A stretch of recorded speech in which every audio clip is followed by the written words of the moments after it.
Dear students, welcome to lecture number 22. Last lecture में हमने unit number 4 complete कर लिया था और उसकी एक्सरसाइज भी कंप्लीट कर ली थी। आज हम यूनिट नंबर 5 स्टार्ट करेंगे जिसका नाम है लूप कंट्रोल स्ट्रक्चर्स। इसमें लूप को समझने के लिए सबसे पहले आप इनिशियल जो प्रॉब्लम सॉल्विंग के यूनिट्स हमने किए थे उनको रिकॉल करें जब हमने सबसे पहले एल्गोरिदम्स जो है वो राइट करने शुरू किए थे। एल्गोरिदम्स में हमें जरूरत पड़ती थी कोई भी टास्क परफॉर्म करने के लिए बाजुकात कुछ नंबर ऑफ स्टेटमेंट्स को रिपीट करते थे हम, और रिपीट का वर्ड यूज करते थे रिपीट अनटिल के फला लाइन से लेकर फला तक रिपीट करें until a certain condition was met. जब तक कोई खास कंडीशन पूरी नहीं होती थी तब तक हम कुछ सर्टेन नंबर ऑफ स्टेटमेंट्स को रिपीट करते रहते थे। इसी तरह जब हमने फ्लो चार्ट बनाने सीखे तो फ्लो चार्ट में भी हमने देखा कि डिसीजन बॉक्स में जब हम कोई कंडीशन लगाते हैं तो उसके यस या नो की सूरत में अक्सर हम कुछ नंबर ऑफ स्टेटमेंट्स को रिपीट करवा रहे थे, कुछ कैलकुलेशन बार बार करवा रहे थे। अब बेसिकली वही स्ट्रक्चर जब आपने प्रोग्रामिंग में इंप्लीमेंट करने हैं तो वहां पर आप फिर उसको लूप कंट्रोल स्ट्रक्चर्स के जरिए इंप्लीमेंट करेंगे। अब हम यूनिट के टेक्स्ट को देख लेते हैं। यूनिट इंट्रोडक्शन में है लूप्स का बताया पर्पस के loops are used in programs to repeat block of statements. ये बार बार आपके पास ये स्टेटमेंट आएगी बिकॉज यही लूप्स का पर्पस है। जहां लूप्स का जिक्र आएगा यही स्टेटमेंट आपको मिलेगी। Repeating block of statement is very common and useful task in programming. ये भी अब आपको पता है प्रोग्राम में लूप को यूज करने से पहले ही आपको मालूम है कि हमें रेपिटेशन की जरूरत क्यों पेश आती है। आपने एल्गोरिदम में भी देखा कि हमें सर्टेन नंबर ऑफ स्टेटमेंट्स को रिपीट करना पड़ता था। आपने फ्लो चार्ट में भी देखा कि हमें रेपिटेशन की जरूरत पेश आती है। तो इट मीन्स कि रेपिटेशन की जरूरत तो हमें जरूर पेश आती है, लेकिन उसको हम अप्लाई कैसे करेंगे। Loops makes the task of writing program easier and efficient. Therefore, students need to learn how to implement loop structures in programs. This unit describes how 3 types of loops are used in C programs. हमारे पास 3 तरह के loops होते हैं, for, while and do while. हम इनको इस unit में study करेंगे कि ये loops हम किस तरह से यूज कर सकते हैं। अब एक्चुअली देखते हैं आपके पास लूप स्ट्रक्चर की डेफिनेशन क्या गिवन है। That enables the programmer to execute the same sequence of statements repeatedly until a particular condition is met.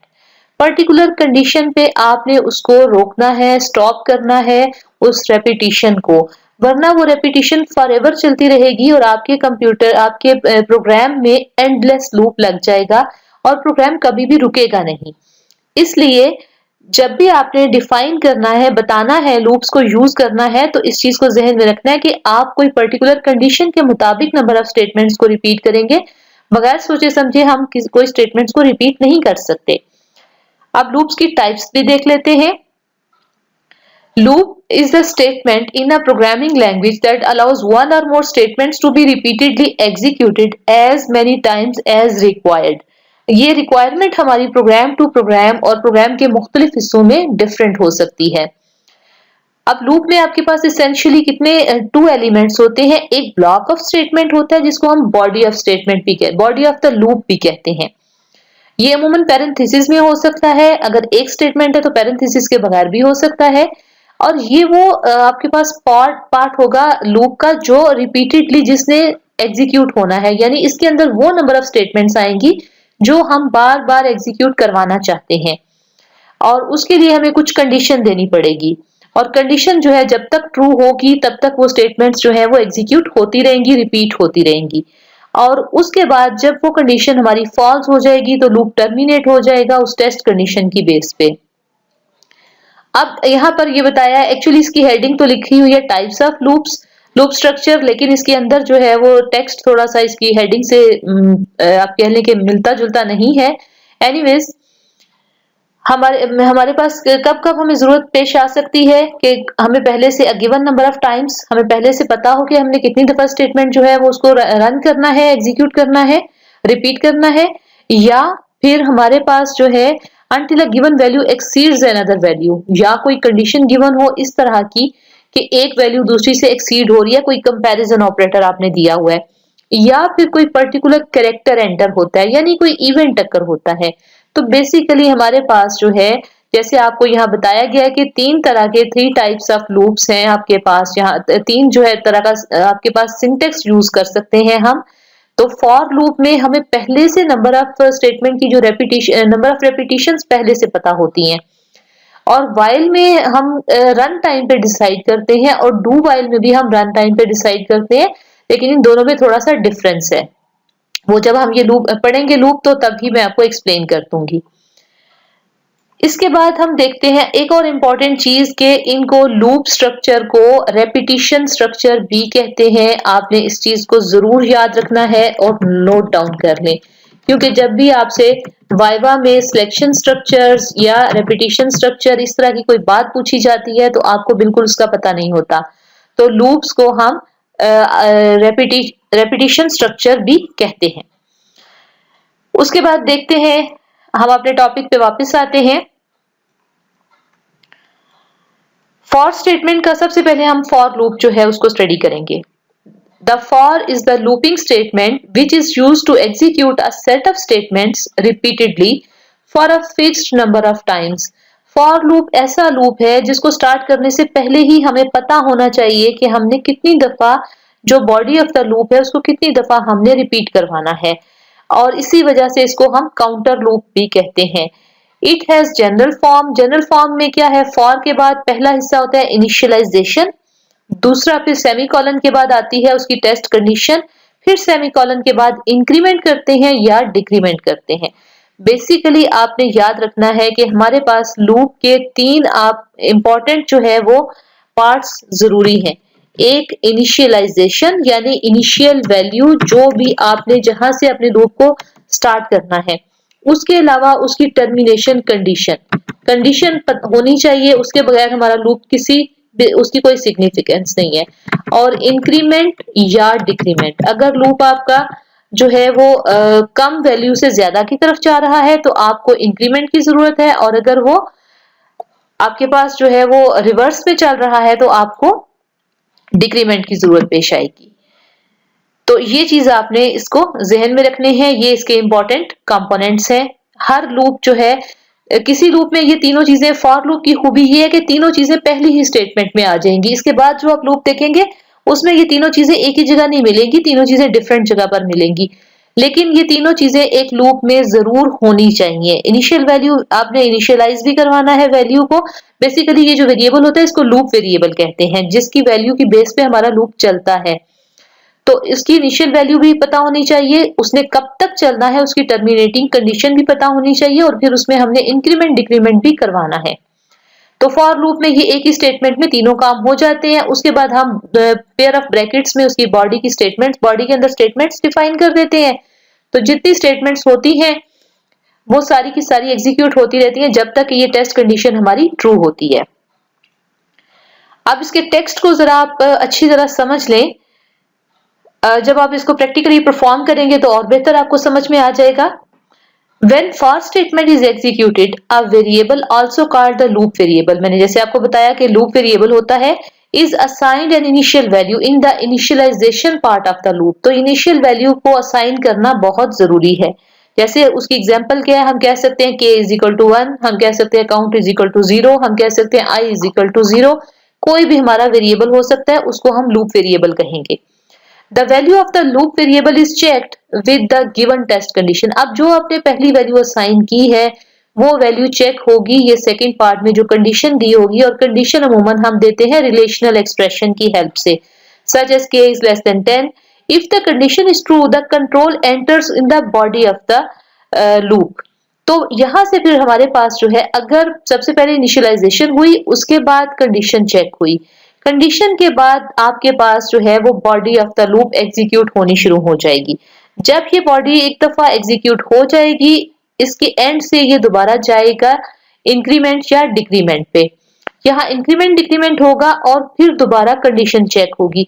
Initialisation सिर्फ एक दफा होनी है, ये बार बार नहीं होगी, ये सिर्फ हमें फर्स्ट टाइम चाहिए, लेकिन ये यहाँ से इस तरह से ये लूप जो है वो चलता रहेगा और तब तक चलेगा जब तक कंडीशन ट्रू है। कंडीशन फॉल्स होगी तो लूप जो है वो आपका टर्मिनेट हो जाएगा। तो हम अपने टेक्स्ट को जहां से छोड़ा था वहां से दोबारा रीड करते हैं।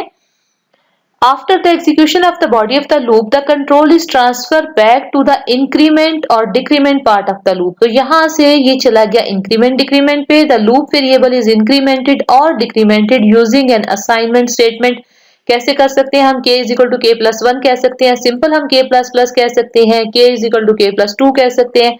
ये तो हमारी प्रोग्राम की नीड पे डिपेंड करता है, हम किस तरह का प्रॉब्लम सॉल्व करवा रहे हैं. The new value of the loop variable is again checked with the test condition. ये जैसे मैंने आपको बताया कि यहाँ से कंट्रोल इधर आएगा, टेस्ट कंडीशन के साथ चेक होगी. k की वैल्यू फॉर एग्जांपल हमने कहा था कि while जब तक कि k लेस देन 10 है, तो k की वैल्यू अगर 2 हो गई तो वो 2 is less then 10, condition true है. तो आपने देखा कंडीशन के बाद फौरन बॉडी ऑफ द लूप पे आएंगे. If condition is satisfied the body of the loop is again executed. तो सेकंड टाइम भी बॉडी ऑफ लूप एग्जीक्यूट होगी. और अब आपको ये याद हो जाना चाहिए सीक्वेंस के बॉडी ऑफ लूप एग्जीक्यूट होने के बाद आपके पास कंट्रोल जाएगा इंक्रीमेंट डिक्रीमेंट के पास. वहां जो भी उसकी वैल्यू इंक्रीज या डिक्रीज होगी और अगेन कंडीशन पे आएगा एंड सो ऑन. ये साइकिल तब तक चलता रहेगा जब तक ये टेस्ट कंडीशन फॉल्स नहीं होती. This process goes on till the test condition becomes false. Body of the loop may have one or more statements. अब यहाँ पर एक स्टेटमेंट अगर है तो आपको पेयर ऑफ ब्रैकेट्स लगाने की जरूरत नहीं है, और अगर आपके पास एक से ज्यादा स्टेटमेंट्स हैं तो फिर आपको पेयर ऑफ ब्रैकेट लगाना पड़ेगा, बताना पड़ेगा कि ये लूप कहाँ से स्टार्ट हो रहा है और कहाँ पे कंप्लीट हो रहा है, खत्म हो रहा है. उसके बाद आपके पास इसमें एक इंपॉर्टेंट आपके पास अमूमन क्वेश्चन ये आ जाते हैं. Note that all three expression such as initialization, test condition और इंक्रीमेंट डिक्रीमेंट जो है ये ऑप्शनल है. इनमें से आप किसी एक को भी ओमिट करके भी लूप चला सकते हैं, कोई एरर नहीं आएगा. डिपेंड करता है आपके प्रोग्राम की लॉजिक पे. अब यहाँ पर देखिए फॉर में हमने कुछ भी नहीं दिया, इस पे क्या होगा? इस पे कोई प्रॉब्लम भी एरर भी नहीं आएगा और कोई एक्शन भी परफॉर्म नहीं हो रहा. तो ये हमें क्यों जरूरत पड़ेगी? हो सकता है हम इस फॉर लूप के अंदर जो है वो ऐसी कंडीशन चेक कर रहे हों, तो इस तरह का फॉर लूप भी हम लगा सकते हैं. ये एक वैलिड सिंटेक्स है. इस तरह हमने सिर्फ इनिशियलाइजेशन कर दी, कंडीशन भी नहीं दी, इंक्रीमेंट डिक्रीमेंट भी नहीं किया तो भी लूप चलेगा. ये अलग बात है कि इसमें कंडीशन हो सकता है लूप की बॉडी के अंदर हम कहीं चेक कर रहे हो और इंक्रीमेंट डिक्रीमेंट भी कर रहे हो, और अगर नहीं कर रहे तो फिर ये लूप एंडलेस चलता रहेगा. इसी तरह से आपके पास यहाँ कंडीशन है और इंक्रीमेंट गिवन है तो भी ये चलेगा, सिर्फ इंक्रीमेंट गिवन है तो भी चलेगा, सिर्फ कंडीशन गिवन है तो भी चलेगा. तो ये डिफरेंट हमारे पास उसके वैलिड सिंटेक्स है. लेकिन हम इसका जो बेसिक आपने मेन सिंटेक्स पढ़ा है जिसमें हम इनिशियलाइजेशन भी करवाएंगे, कंडीशन भी यूज करेंगे और इंक्रीमेंट या डिक्रीमेंट भी करेंगे, हम तीनों को यूज करेंगे. फिर आप एडवांस लेवल पे जाके इनके साथ एक्सपेरिमेंटेशन कर सकते हैं. अब हम प्रैक्टिकल यूजेज देखते हैं. सबसे पहला प्रोग्राम देखते हैं, फिगर 5.1 में है 1 से 5 तक काउंटिंग प्रिंट करनी है यूजिंग फॉर लूप. आपको जब प्रोग्राम लिखना आएगा एग्जाम में तो इसी तरह स्टेटमेंट लिखी होगी, write a program which prints the numbers from 1 to 5 using for loop. बाजुकात लूप की रिस्ट्रिक्शन होती है कि यही लूप यूज करना है और बाजुकात नहीं भी होती. अब इस प्रोग्राम में देखते हैं, प्रोग्राम को हम अपने एग्जैक्ट डेव सी के कंपाइलर में जाके देखते हैं, वहां पे हम इसको साथ ही एग्जीक्यूट करेंगे और उसके बाद हम ये वाला टेक्स्ट इसका थोड़ा सा मैं आपको एक्सप्लेन कर दूंगी प्रोग्राम का कि इसकी एग्जीक्यूशन किस तरह हो रही है. ये हमारा प्रोग्राम नंबर 1 है जो फिगर 5.1 में गिवन है. हमने इसमें एक वेरिएबल लिया जे को स्टार्ट इनिशियलाइज करवाया हमने 1 से और हमने कहा it is less than 5, less than और इक्वल टू 5, और उसके बाद हमने इसको कह दिया j is equal to j plus 1. हम फिलहाल वही करेंगे, ये मैंने प्रोग्राम में कुछ चेंजेस की हुई थी.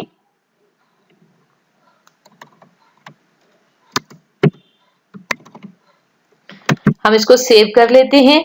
अब हम इसको कंपेयर कर लेते हैं अपने बुक के प्रोग्राम से कि देखिए इसमें क्या था. j की वैल्यू 1 है, j की कंडीशन है, कंडीशन क्या है कि जब तक उसकी वैल्यू 5 के इक्वल है या लेस है, और इंक्रीमेंट हो रहा है 1 का, जिसके लिए j प्लस प्लस काफी है.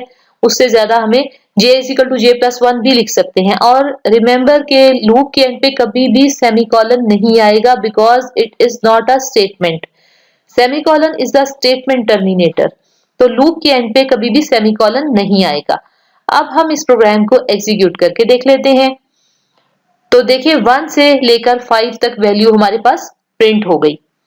अब हम इसमें चेंजेस भी करके देख लेते हैं। लेट्स से मैं यहां पर कहती हूं j is equal to j plus 2। अब 2 का इंक्रीमेंट हो जाएगा। अब इसको रन करके देख लेते हैं। 1 से स्टार्ट हुआ, 3 और 5, 1 के अंदर 2 ऐड करें तो 3 हो जाएगा, 2 में 3 में 2 ऐड करें तो 5 हो जाएगा, और 5 के बाद हमारी कंडीशन जो है वो टर्मिनेट हो जाती है। अब इसकी यहाँ पर एक्सप्लेन करने की बजाय हम टाइम सेव करते हैं ताकि मैं 2 दफा एक्सप्लेन ना करूं, तो मैं आपको यहीं से टेक्स्ट रीड करके बता देती हूँ ताकि आपको बुक से प्रोग्राम की एक्सप्लेनेशन को रीड करके समझना भी आ जाए। The expression j is equal to 1 inside the parenthesis initialize the j variable to 1। हम इस अपने प्रोग्राम की विंडो को जरा छोटा करके सामने रख लेते हैं ताकि ये प्रोग्राम भी हमारे सामने हो जब हम ये चीजें समझ रहे हैं। अब देखिए कि इसमें हमारे पास क्या है कि j की वैल्यू को हमने यहाँ 1 से इनिशियलाइज कर लिया। The second expression test j is less than और इक्वल टू 5, ये हर दफा चेक करेगा कि आपके पास जो है j की वैल्यू 5 से लेस है या नहीं। अगर कंडीशन ट्रू है, if the test is true the body of the loop is executed, if test condition is false the loop will be terminated and control will be transferred to the next statement following the loop. हमारे पास loop के बाद कोई statement नहीं है। अभी हम वो स्टेटमेंट भी टाइप करके देखते हैं। ठीक है, in this program there is no more statement so the entire program terminate. यहाँ चूंकि कोई स्टेटमेंट है ही नहीं तो टर्मिनेट हो जाता है प्रोग्राम। लेकिन अभी हम इसको देखेंगे, हम इस टेक्स्ट को रीड कर लें, उसके बाद हम इसमें कोई और स्टेटमेंट ऐड करके भी देखते हैं। थर्ड एक्सप्रेशन जो है इंक्रीमेंट डिक्रीमेंट क्या कर रहा है कि इंक्रीमेंट्स द लूप, ये इंक्रीमेंट कर रहा है loop variable bye 1 each time the loop is executed। in general any expression can be used for incrementing the loop variable। हम किसी भी तरीके से एक्सप्रेशन दे सकते हैं, जैसे j प्लस प्लस भी दे सकते हैं, j is equal to j plus 1 भी दे दिया। when a for loop terminates the loop variable is still defined and contains the value assigned by the last increment। तो हमारे पास उसकी लास्ट वैल्यू पड़ी रहती है। अगर आप लास्ट में j की वैल्यू प्रिंट करके देखें तो वो 6 हो चुकी होगी। लेकिन इसमें हमारे पास क्या है, however a well designed program will not use this feature। हम इसको यूज नहीं करते, लेकिन हम इसकी वैल्यू हो सकती है, हम इसको देख सकते हैं कि क्या हमारी j की वैल्यू आखिरी दफा इंक्रीमेंट हुई थी या नहीं।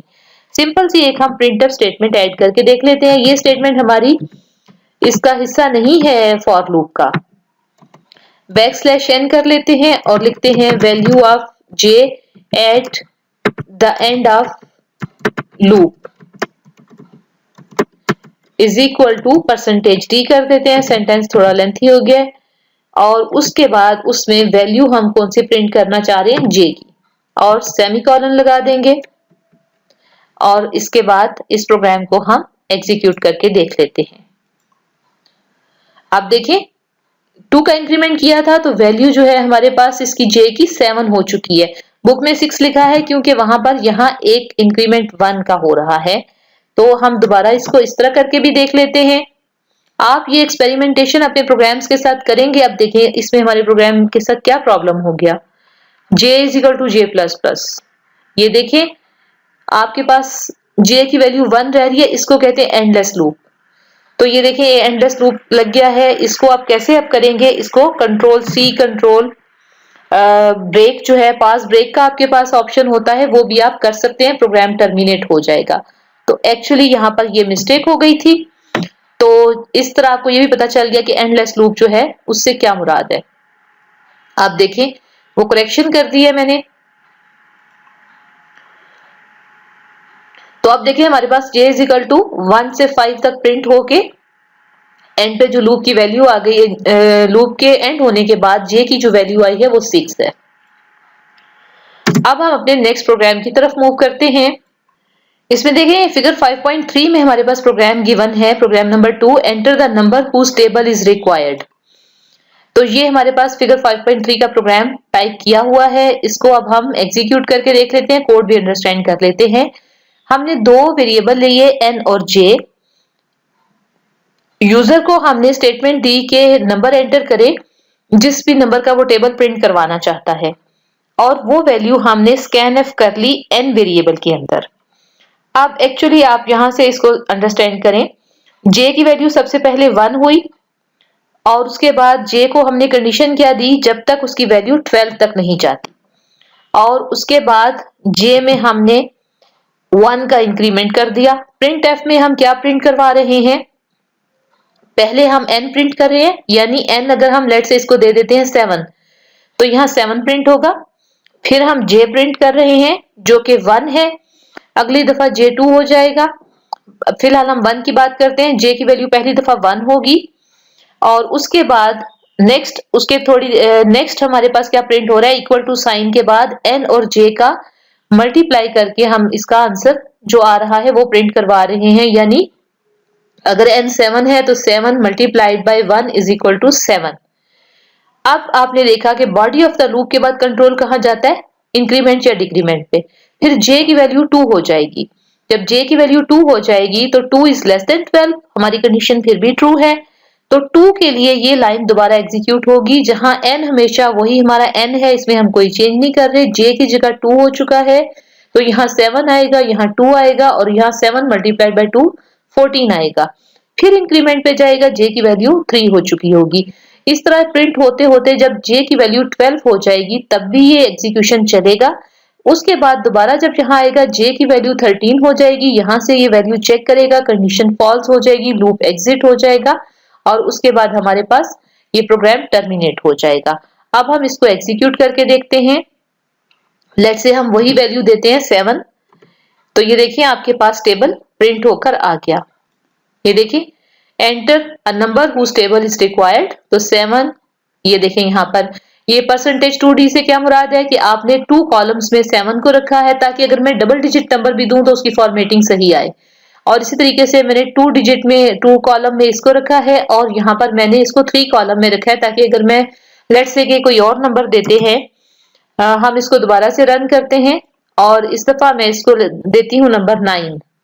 तो ये देखिए टेबल पूरे का पूरा आपके पास प्रिंट होकर आ गया, 9 1 9। और ये चूंकि %3d था तो देखिए तीनों 3 कॉलम में आपके पास जो है फॉर्मेटेड फॉर्म में आपके पास ये कॉलम आया है, जो देखने में भी अच्छा लग रहा है, नीट लग रहा है। तो ये था आपका प्रोग्राम नंबर 2 जो कि फिगर 5.3 में गिवन था। अब इसकी एक्सप्लेनेशन मैं यहाँ से रीड नहीं करती, इसको आप खुद रीड कर लें, आपकी समझ में ये आ जाएगा। प्रोग्राम नंबर 3 देखते हैं। फिगर 5.5 में गिवन है print the sum of odd numbers from 1 to 100। 1 से लेकर 100 तक जो है वो ऑड नंबर लेने हैं और उसका सम प्रिंट करना है।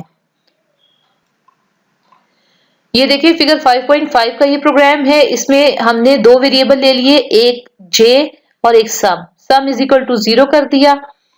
अब ये क्यों किया है, क्योंकि हम जब सी लैंग्वेज में कोई भी वेरिएबल डिक्लेयर करते हैं तो बाय डिफॉल्ट उसमें कोई गार्बेज वैल्यू पड़ी हो सकती है, तो वो वैल्यू जो है हमारे सम को डिस्टर्ब ना करे, इस वजह से हमने सम को 0 से इनिशिएट करवाया है। तो अब देखते हैं आगे लूप हमने चलाया for j is equal to 1, j is less than और इक्वल टू 100, क्योंकि हम 100 तक के ऑड नंबर्स जो है उनका सम प्रिंट कर रहे हैं।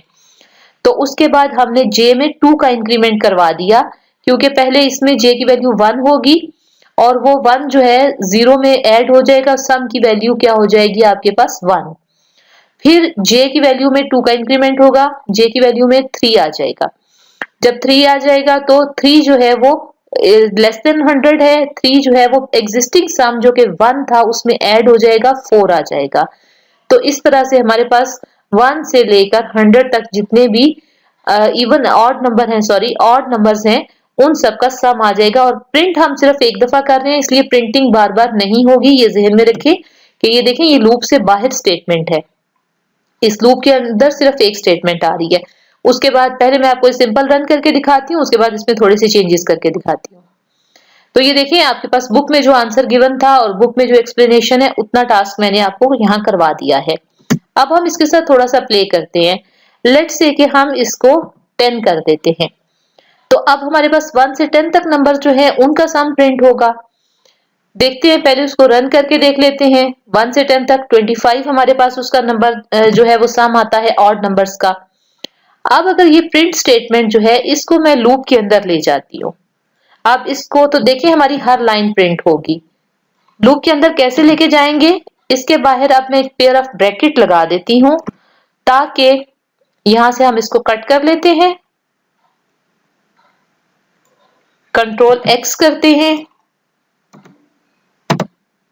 ये वीडियो तो थोड़ी लंबी हो जाती है, लेकिन इस तरह के चेंजेस मैं आपको लाइव करके दिखाऊंगी तो आप खुद भी ये चेंजेस कर सकते हैं। फिर तो अगर वीडियो शॉर्ट करने के लिए ये चेंजेस अगर मैं ऑफलाइन करती हूँ तो फिर आपके लिए थोड़ा सा समझना उसको मुश्किल हो जाता है। अब देखें, ये दोनों को मैंने दो स्टेटमेंट इसमें डाल दी। अब ये हर दफा सम प्रिंट होगा। देखते हैं, देखें पहले 1 था, फिर 1 के अंदर अगला ऑड नंबर क्या था 3, तो 1 + 3 4 हो गया। 4 के बाद 3 के बाद अगला ऑड नंबर था 5, तो 4 + 5 9 हो गया। 5 के बाद अगला ऑड नंबर था 7, तो 9 + 7 16 हो गया। अब ये मैं आपको ऐसे बता रही हूँ, हम इसको प्रिंट करके भी देख सकते हैं। अब प्रिंट कैसे करेंगे, लेट्स से कि इसको हम कहते हैं सक्सेसिव सम बेसिकली, जो अब मैं प्रिंट करके आपको दिखाने लगी हूँ। इसमें हमें क्या क्या चाहिए, बार बार हम सम की वैल्यू तो प्रिंट करवा ही रहे हैं, हम जे की वैल्यू भी प्रिंट करवा लेते हैं।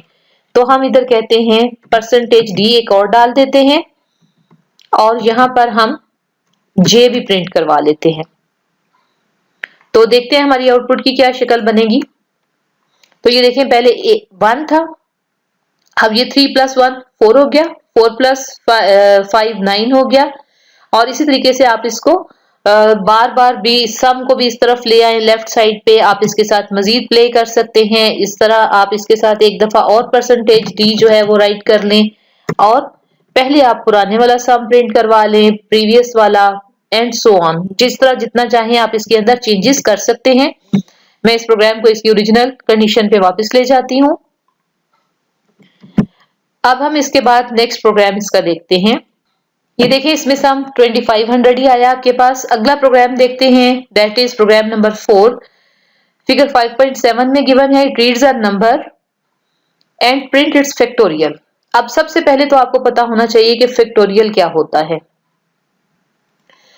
फैक्टोरियल बेसिकली एक नंबर को अगर नंबर 5 है, सपोज आप 5 में से पीछे तक 1 तक उसे रिवर्स में बैकवर्ड काउंटिंग में लेते जाएं। 5 मल्टीप्लाइड बाय 4 मल्टीप्लाइड बाय, ये मैं आपको लिख के दिखा देती हूँ। जैसे 5 का फैक्टोरियल आपके पास आएगा 5 multiplied by 4 multiplied by 3 multiplied by 2 multiplied by 1। 0 तक हमने नहीं जाना, अदरवाइज सब कुछ 0 हो जाएगा।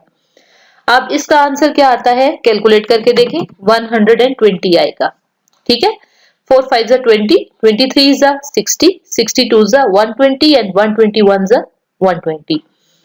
तो ये होता है फैक्टोरियल, ये 5 का फैक्टोरियल है। इस तरह आपको एक और एग्जांपल दे देती हूँ। 3 का फैक्टोरियल क्या होगा, 3 multiplied by 2 multiplied by 1 that would be equal to 6। ये होता है किसी नंबर का फैक्टोरियल। अब हम इस प्रोग्राम की लॉजिक भी अंडरस्टैंड करते हैं कि फैक्टोरियल हमने कैसे किसी प्रोग्राम के जरिए प्रिंट करवाना है, और इसको रन करके भी देखते हैं। इसमें देखिए, सबसे पहले हमने 3 वेरिएबल ले लिए, एक n है, j है और फैक्ट है। यूजर से हम नंबर एंटर करवा रहे हैं और उस नंबर को n में स्टोर कर रहे हैं, और हमने फैक्टोरियल के एक ये जो वेरिएबल था फैक्ट, इसको 1 से इनिशियलाइज करवा लिया है। अब हम इसको मल्टीप्लाई करेंगे 1 से, 1 के बाद 2 से, फिर 3 से, फिर 4 से, तब तक करेंगे जब तक हमारा आखिरी नंबर नहीं आ जाता। जैसे मैंने यहाँ पर नंबर जो है वो प्रिंट किए ना, 5 4 3 2 1, लेकिन अब हम करेंगे 1 2 3 4 5, तब तक मल्टीप्लाई करते जाएंगे जब तक कि हमारा फाइनल नंबर नहीं आ जाता।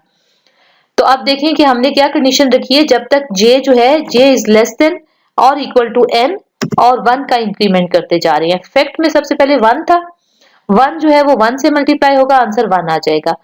फिर 1 के बाद इधर इंक्रीमेंट हुआ तो 2 आ गया j में, अब 2 मल्टीप्लाइड बाय 1 आएगा तो 2 आ जाएगा।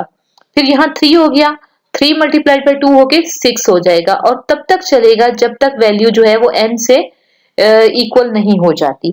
और जब वो सारा आंसर हमारा कंप्लीट हो जाएगा लूप, तो वैल्यू हमारे पास जो फैक्टोरियल है वो फैक्ट में आ जाएगा, उसको हम सिंपल लूप के बाहर प्रिंट करवा रहे हैं। इसको भी रन करके देख लेते हैं। नंबर 5 अगर हमने दिया तो देखिए इसका answer, the factorial of 5 is equal to 120।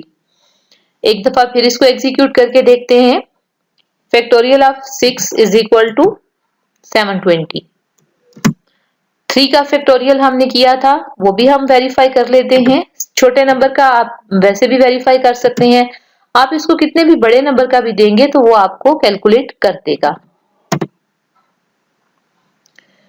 तो ये देखें आप factorial of 100 is equal to 0 क्यों हो गया है, इसकी क्या जो है वो रीजन है। इसकी रीजन ये है कि जब इतना बड़ा नंबर आया है जो इंटीजर की रेंज से बाहर चला गया है तो उसने गार्बेज प्रिंट कर दिया है। यही चीज मैं आपको प्रीवियस प्रोग्राम में भी दिखाना चाह रही थी, जो मेरे जहन से निकल गई थी, मैं वो आपको दोबारा दिखा देती हूँ सम वाले प्रोग्राम में। आप देखें ये सम वाला प्रोग्राम था, इसकी वैल्यू जो है हमने सम इज इक्वल टू 0 की थी, इसको हम छोड़ देते हैं, नहीं करते, सम को 0 से इनिशियलाइज नहीं करवाते। अब देखते हैं आंसर हमारा वही आता है 2500, नहीं, क्योंकि सम में कोई गार्बेज पड़ा था जिसका जो 1 था गालबन। तो इसके बाद हम अपना अब नेक्स्ट प्रोग्राम पे वापस आ जाते हैं। अब आपको फैक्टोरियल का नंबर प्रोग्राम समझ में आ गया होगा। अब हम देखते हैं program number 5 prints the given sequence of numbers on a single line। ये आपके पास जो है कुछ सीक्वेंस गिवन है नंबर्स का और वो एक सिंगल लाइन पर हम प्रिंट करवा रहे हैं। नंबर सीक्वेंस क्या है हमारे पास, जैसे 1 4 7 10 13। इस सीक्वेंस को समझिए ये किस तरह हम प्रिंट करवा सकते हैं।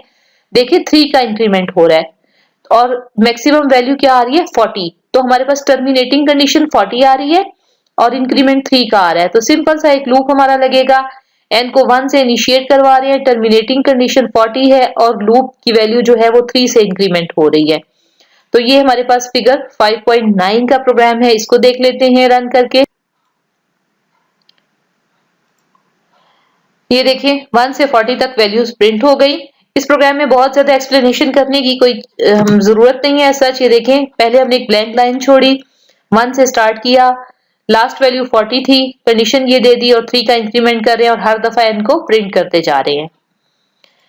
इसके बाद वाला प्रोग्राम देखते हैं, program number 6 print the given sequence of number on a single line in reverse order. अब देखें 30 से स्टार्ट करना है और मैक्सिमम कहां तक जाना है -9 तक, और डिक्रीमेंट कितना दे रहे हैं 3 का। तो अब रिवर्स लूप लगेगा, अब हम यहाँ इंक्रीमेंट नहीं कर रहे, डिक्रीमेंट कर रहे हैं। 30 से स्टार्ट किया, कंडीशन जो है वो टर्मिनेटिंग कंडीशन -9 है और डिक्रीमेंट जो है वो 3 का है। इसको भी रन करके देखते हैं फिगर 5.11 वाले प्रोग्राम को।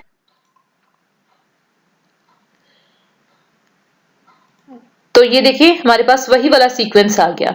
तो इस तरह एग्जाम में आपके पास ऐसे प्रोग्राम्स आ सकते हैं कि सीक्वेंस गिवन हो, आपने उसके अंदर से लॉजिक उसकी तलाश करनी है और उसके बाद उसको आपने प्रोग्राम में कन्वर्ट करना है। प्रोग्राम नंबर 7 देखते हैं, जीसीडी फाइंड करना है। जीसीडी क्या होता है, GCD means greatest common divisor. तो अब ये देखें कि कोई से 2 नंबर अगर गिवन है तो जीसीडी क्या है, जो सबसे बड़ा नंबर जो उनको डिवाइड, दोनों नंबर्स को डिवाइड कर सकता हो। फॉर एग्जाम्पल मैं साथ आपको प्रोग्राम भी समझाती हूँ, साथ जीसीडी भी बता देती हूँ। ये ज़हन में रखिएगा, एलसीएम का मतलब है लीस्ट कॉमन मल्टीपल। इसमें वर्ड लीस्ट आता है लेकिन एलसीएम हमेशा उन नंबर से बड़ा होता है क्योंकि वो मल्टीपल है। इसी तरह जीसीडी जो होता है ग्रेटेस्ट कॉमन डिवाइजर, ये चूंकि डिवाइजर है तो ये उन दोनों नंबर से छोटा होगा या उनमें से जो छोटा नंबर है उसके इक्वल हो सकता है। प्रोग्राम का कोड समझ लेते हैं। हमने वेरिएबल लिए ए बी, जिसके अंदर हम वो 2 वेरिएबल ले लेंगे, वैल्यू यूजर से ले लेंगे जिनका हमने जीसीडी फाइंड करना है। फिर हमने वेरिएबल लिया स्मॉल और 2 हमने रिमाइंडर ले लिए, एक रिमाइंडर 1 रिमाइंडर 2। जे हमने ले लिया अपने लूप को चलाने के लिए लूप वेरिएबल, और जीसीडी लिया जिसमें हम फाइनल रिजल्ट रखते हैं। यूजर को कहा कि आप 2 नंबर एंटर कर दें, यूजर ने 2 नंबर एंटर किए, एक ए में स्टोर हो गया एक बी में स्टोर हो गया। अब यहाँ कंडीशन चेक होगी, if a is less than b. तो अगर लेट्स से हम यहाँ पर वो नंबर साथ एज्यूम कर लेते हैं, यहाँ पर लेट्स से कि नंबर हमारा था ए, यहाँ ए की वैल्यू हम स्टोर कर लेते हैं और यहाँ हम बी की वैल्यू स्टोर कर लेते हैं। जे को फिलहाल मैं ब्लैंक छोड़ रही हूँ। लेट्स से कि यूजर ने ए की जगह दे दिया 8 और बी में यूजर ने 4 एंटर कर दिया। अब यहां पर आके क्या हो रहा है, if a is less than b, condition true है? नो, कंडीशन फॉल्स है। तो हमारे पास स्मॉल के अंदर आ गया बी, यानी स्मॉल की वैल्यू क्या हो गई? 4। तो स्मॉल की वैल्यू हम यहां पर राइट कर लेते हैं, स्मॉल जो है वो 4 है। अब हम देखते हैं, बल्कि इसको यहां नहीं करते, ये आपको कंफ्यूज ना करे, स्मॉल को यहां कर लेते हैं, क्योंकि यहां मैंने इस प्रोग्राम का, आपने भी जब भी एग्जीक्यूशन करना है इसी तरह से आप लेकर चलेंगे तो आपको समझ में आएगा सही तरह से। वेरिएबल्स डिफाइन कर लिया करें इस तरह। अब हम लूप पे आ जाते हैं। लूप में for j is equal to 1, j is less than और equal to small j plus plus, j की वैल्यू को हमने 1 से इनिशिएट करवा दिया। उसके बाद हमारे पास आ गया रिमाइंडर, हमने लिया रिमाइंडर 1, a को हमने j से डिवाइड किया। a क्या है? 4, सॉरी a क्या है? 8, 8 को डिवाइड किया 1 से, 8 डिवाइडेड बाय 1, तो रिमाइंडर 1 में हमारे पास 0 आ गया। अब मैं रिमाइंडर यहाँ पर डिफाइन नहीं कर रही क्योंकि वीडियो की लेक्चर की लेंथ बहुत ज्यादा हो जाएगी। इसी तरह रिमाइंडर 2 क्या है? 4, 4 को भी 1 से डिवाइड किया तो रिमाइंडर रिमाइंडर 2 है b डिवाइडेड बाय j, तो 4 डिवाइडेड बाय 1, ये भी रिमाइंडर 0 आ गया। इट मींस दोनों कंडीशंस हमारी ट्रू है।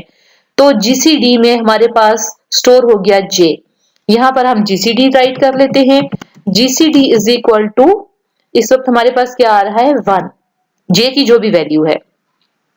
अब हमने क्या देखा? बॉडी ऑफ लूप के बाद फौरन हम कहां जाते हैं? इंक्रीमेंट पे। तो अब हम आ गए दोबारा, j की वैल्यू हमने 2 कर दी, 2 कर दी। अब यहां मैं साथ जो है a और b की वैल्यू चूंकि हमें बार बार नहीं चाहिए तो मैं इसको रिमाइंडर 1 कर रही हूं और नेक्स्ट जगह पर मैं इसको रिमाइंडर 2 कर रही हूं। तो अब देखते हैं कि अब 8 जो है वो डिवाइड हुआ 2 से, तो 2 4 साइड एग्जैक्टली डिवाइड हो गया तो रिमाइंडर 0 आ गया हमारे पास। 4 भी 2 से एग्जैक्टली डिविजिबल है तो ये भी हमारे पास रिमाइंडर 0 आ गया। मींस कंडीशन हमारी फिर ट्रू हो गई। जीसीडी में अब क्या आ गया? j की वैल्यू, j की वैल्यू इस वक्त क्या है? 2, तो ये जीसीडी हमारा जो है ओवरराइट होकर 2 हो गया। दोबारा यहां पे आ जाए, अब j की वैल्यू इंक्रीमेंट हो जाएगी, लूप कंप्लीट हुआ है ना, तो j पे हम आ जाए, इंक्रीमेंट हो गया, j की वैल्यू 3 हो गई। अगेन अब देखें कि यहाँ पर रिमाइंडर क्या आ रहा है? 8 divided by 3 is not equal to 0, remainder 1 आ रहा है। और इसी तरह 4 divided by 3 is not equal to 0, remainder 1 आ रहा है। अगर आप कोई नंबर एग्जैक्टली डिविजिबल नहीं है तो रिमाइंडर कुछ और आएगा, दैट वुड नॉट बी 0, ठीक है, अदर देन 0। तो उसकी सूरत में हम फिलहाल छोड़ देते हैं, ये हमारा मसला नहीं है कि रिमाइंडर क्या आ रहा है, उसको हम डिस्कस नहीं करेंगे। इंपॉर्टेंट बात यह है कि कंडीशन फॉल्स हो रही है तो जीसीडी की वैल्यू ओवरराइट नहीं होगी, लेकिन यहां से दोबारा इंक्रीमेंट पे जाएगा, जे की वैल्यू 4 जरूर हो जाएगी। अब 4, अब हमने हर दफा ये भी चेक करना है कि 4 is less then small. Small क्या था हमारे पास? 4, तो 4 क्या स्मॉल से लेस है? Definitely less than and equal to. तो ये कंडीशन अभी भी हमारी पूरी हो रही है, कंडीशन पूरी हो रही है। दोबारा से आएगा, हम यहाँ पर 8 डिवाइडेड बाय 4 रिमाइंडर 0 आ रहा है, 4 डिवाइडेड बाय 4 रिमाइंडर 0 आ रहा है। कंडीशन ट्रू होती है तो हम क्या करते हैं? जीसीडी की वैल्यू ओवरराइट कर देते हैं। तो जीसीडी में अब हमारे पास यहाँ ये वाली वैल्यू 2 से ओवरराइट होके जीसीडी इज इक्वल टू 4 हो गई, क्योंकि जे की करंट वैल्यू 4 है। उसके बाद आप देखेंगे यहाँ लास्ट वैल्यू से दोबारा इंक्रीमेंट में गया और इंक्रीमेंट में जे की वैल्यू हमारे पास नेक्स्ट अप हो गई है 5। अब कंडीशन जब चेक होगी 5 इज लेस देन और equal to small, no, 5 small की वैल्यू तो 4 है, तो छोटी वैल्यू तक ये जाएगा और उसके बाद जो है ये यहाँ कंडीशन फॉल्स हुई, इसने इसको लूप को एग्जिट कर दिया। जीसीडी में जो वैल्यू पड़ी थी वो प्रिंट कर दी, जीसीडी में वैल्यू क्या पड़ी है? 4। अब हम इस प्रोग्राम का एग्जीक्यूशन देख लेते हैं। अब यहाँ दोबारा मैं कोड को एक्सप्लेन नहीं करती बिकॉज ये it will take too long. ये एग्जैक्टली वही कोड है, ये देखिए यहाँ प्रिंट हो रहा है, ये हमारे पास वही कंडीशन है। हम सिंपली अब इसका एग्जीक्यूशन देख लेते हैं। लेट्स से हम पहले अपनी वही वैल्यूज देते हैं 8 एंड 4, तो देखिए जीसीडी 4 आएगा। अब हम इनको चेंज करके देख लेते हैं। अब हम 4 और 8 देते हैं, पहले 4 दे देते हैं बाद में 8 दे देते हैं, तो जीसीडी सेम ही रहेगा, इन दोनों का कॉमन डिवाइजर एक ही है। अब हम कोई ऐसी वैल्यू देते हैं जिसका कॉमन डिवाइजर जो है वो लेट्स से के 5 और 7 देते हैं। आपको पता है कोई ऐसा कॉमन नंबर नहीं है जो इन दोनों को डिवाइड करता हो, वो कौन सा नंबर है? ओनली 1। तो ऐसे नंबर्स का जो है वैल्यूज का आंसर आपके पास 1 आएगा। इस तरह आप मल्टीपल और वैल्यूज देकर आप अपने इस प्रोग्राम को रन करके देख सकते हैं। लेट्स से हम 45 और 9 देख लेते हैं। तो देखिए 9 1 जा 9 और 45 जो है ये 9 से डिविजिबल है। तो इस तरह हमारे पास मल्टीपल वैल्यूज के लिए हमने इसको चेक कर लिया। आपको ये प्रोग्राम यकीनन समझ में आ गया होगा। मैंने काफी ज्यादा इस पे टाइम लगा के एक्सप्लेन किया है। ये टेक्स्ट आप खुद रीड कर लीजिएगा, ये मेरे एक्सप्लेन करने की जरूरत नहीं है। उसके बाद हमारा जो नेक्स्ट टॉपिक है व्हाइल स्टेटमेंट, तो नेक्स्ट लूप हम इंशाल्लाह नेक्स्ट लेक्चर में जो है वो पढ़ेंगे। यहाँ तक के लिए इतना काफी है। अब आपने इसको प्रैक्टिस करना है, डिफरेंट प्रोग्राम्स राइट करने हैं और इन प्रोग्राम्स में चेंजेस करके देखने हैं। लर्निंग आपकी तब होगी जब आप इसके अंदर मल्टीपल चेंजेस करके देखेंगे। Thank you so much for watching this lecture. Next lecture में इंशाल्लाह हम 5.1.3 जो है व्हाइल स्टेटमेंट को स्टडी करेंगे और इसके प्रोग्राम्स की प्रैक्टिस करेंगे।